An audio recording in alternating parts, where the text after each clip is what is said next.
Hello friends, आप सबको मेरा राधे राधे। आई होप आप सब अच्छे होंगे और स्टडी कर रहे होंगे।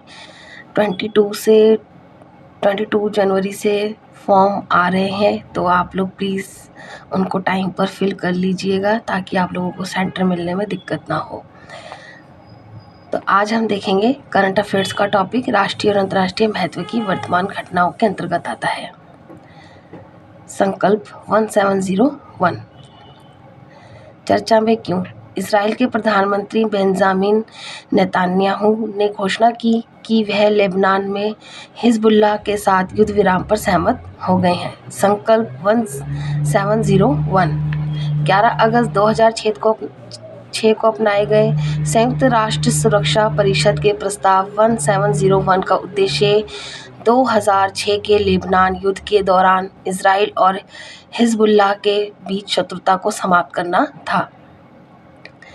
प्रस्ताव में निम्नलिखित की मांग की गई थी: शत्रुता की पूर्ण समाप्ति, हिजबुल्लाह द्वारा सभी हमलों और इजराइल द्वारा आक्रामक सैन्य अभियानों को तत्काल रोकना, इजरायली वापसी, लेबनानी सशस्त्र बलों और लेबनान में एक उन्नत संयुक्त राष्ट्र अंतरिम बल UNIFIL की तैनाती के समानांतर दक्षिणी लेबनान से इजरायली बलों की वापसी।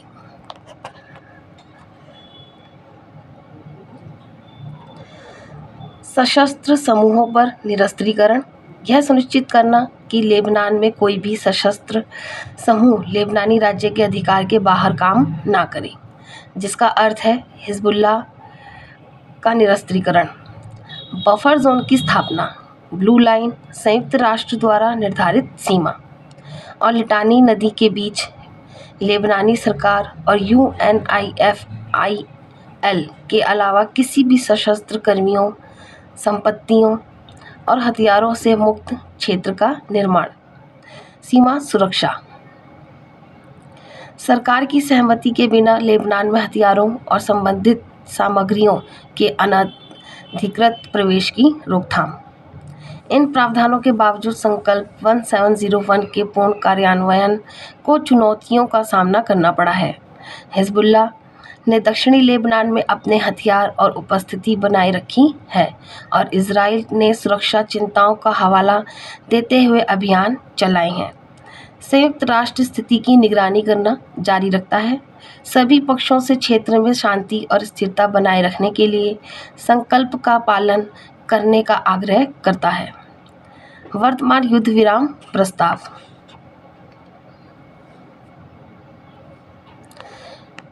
शत्रुता की समाप्ति, दोनों पक्ष 60 दिवसीय यानी कि 60 दिवसीय युद्ध विराम पर सहमत हुए हैं, जिसके दौरान इजराइल लेबनान के विरुद्ध सैन्य अभियान बंद कर देगा तथा हिजबुल्लाह सहयोगी समूहों के साथ इजराइल के विरुद्ध अभियान रोक देगा। सेना की वापसी, इजराइल को 60 दिवसीय अवधि के भीतर ही दक्षिणी लेबनान से अपनी सेना वापस बुलानी है, चरणबद्ध वापसी को अंजाम देना है। संयुक्त राष्ट्र संकल्प 1701 यानी कि 1701 का कार्यान्वयन। युद्ध विराम का उद्देश्य संयुक्त राष्ट्र सुरक्षा परिषद संकल्प 1701 के उद्देश्यों को सुदृढ़ करना है। निगरानी और प्रवर्तन, युद्ध विराम की शर्तों के पालन की निगरानी के तहत लेबनान में संयुक्त राष्ट्र अंतरिम बल UNIFIL, लेबनानी और इजरायली सेनाएं, संयुक्त राज्य अमेरिका और फ्रांस को शामिल करते हुए एक संयुक्त निगरानी तंत्र स्थापित किया गया है। आत्मरक्षा का अधिकार, युद्ध विराम के प्रभावी होने के दौरान इजराइल आत्मरक्षा में कार्य करने का अधिकार रखता है और यदि वह हिजबुल्लाह या अन्य समूहों से आसन्न सुरक्षा खतरों की पहचान करता है तो वह अभियान चला सकता है। यहाँ पे आप लोगों को क्वेश्चन दिया गया है। दक्षिण पश्चिम एशिया के निम्नलिखित देशों में से कौन सा भूमध्य सागर की ओर नहीं खुलता है? ये UPSC 2015 में आया है क्वेश्चन। यहाँ पे आप ऑप्शन दिए गए हैं: Syria, Jordan, Lebanon, Israel. Second topic देखेंगे हम चक्रवात फंगल। ये भी आप लोगों का प्री के परीक्षा के लिए महत्वपूर्ण है। ये आपके भारतीय एवं विश्व भूगोल, भारत एवं विश्व का भौतिक, सामाजिक, आर्थिक भूगोल के अंतर्गत आता है। आज इसको देखेंगे हम। चर्चा में क्यों चक्रवात फंगल ने पुडुचेरी में दस्तक दी, जिसके कारण हाल के दिनों में तमिलनाडु के कुछ हिस्सों में तेज हवाएं और भारी बारिश हुई। चक्रवात फंगल एक उष्णकटिबंधीय चक्रवात है।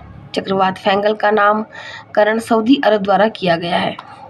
आप इस लाइन को अच्छे से देखेंगे क्योंकि यहाँ से क्वेश्चंस बन जाते हैं।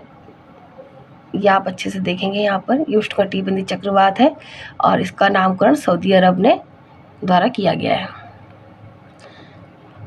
परिभाषा। बड़े तूफान का निर्माण तब होता है जब समुद्र की सतह से पानी वाष्पित होकर हवा में ऊपर उठता है। प्रक्रिया। समुद्र की गर्म सतह के कारण पानी वाष्पित होकर वायुमंडल में चला जाता है। ऊपर उठती हवा ठंडी होकर भाप से संतृप्त हो जाती है, जिससे बादल बनते हैं। इन बादलों के चारों ओर वायु परिसंचरण घूमने लगता है, जिससे चक्रवात का निर्माण होता है। चक्रवात का प्रकार। अतिरिक्त उष्णकटिबंधीय चक्रवात, मध्य अक्षांश चक्रवात। अतिरिक्त उष्णकटिबंधीय चक्रवात उष्णकटिबंधीय क्षेत्र के बाहर होते हैं। उनके केंद्र में ठंडी हवा होती है और जब ठंडी और गर्म हवा के द्रव्यमान आपस में मिलते हैं तो संभावित ऊर्जा की मुक्ति से ऊर्जा प्राप्त होती है। उष्णकटिबंधीय चक्रवात। उष्णकटिबंधीय चक्रवात वे होते हैं जो मकर और कर्क रेखा के बीच के क्षेत्रों में विकसित होते हैं। वे पृथ्वी पर सबसे विनाशकारी तूफान है। इनको आप अच्छे से नोट करेंगे। आज इसका क्वेश्चन है, ये 2020 में आया है यूपीएससी सीएससी में प्री में। निम्नलिखित कथनों पर विचार करें। जेट स्ट्रीम केवल उत्तरी गोलार्ध में होती हैं। केवल कुछ चक्रवातों में ही आँख विकसित होती है। चक्रवात की आँख के अंदर का तापमान आसपास के तापमान से लगभग 10 डिग्री सेल्सियस कम होता है। ऑप्शन दिए गए हैं आप लोगों को यहाँ पर। आप लोगों को इसका आंसर मुझे कमेंट बॉक्स में बताना है। आप लोगों को मेरे PSLV का प्रोग्राम कैसा लग रहा है, आप लोग प्लीज़ मुझे कमेंट बॉक्स में बताएं। और मेरे वीडियो को ज़्यादा से ज़्यादा आप आगे शेयर करें, लाइक करें और सब्सक्राइब करें। आप लोग कंटिन्यू करते रहें अपनी स्टडी को। और 22 जनवरी से फॉर्म आ रहे हैं, आप लोग उसको टाइम पर फिल कर लीजिएगा। आप लोगों को शुभकामनाएं। राधे राधे।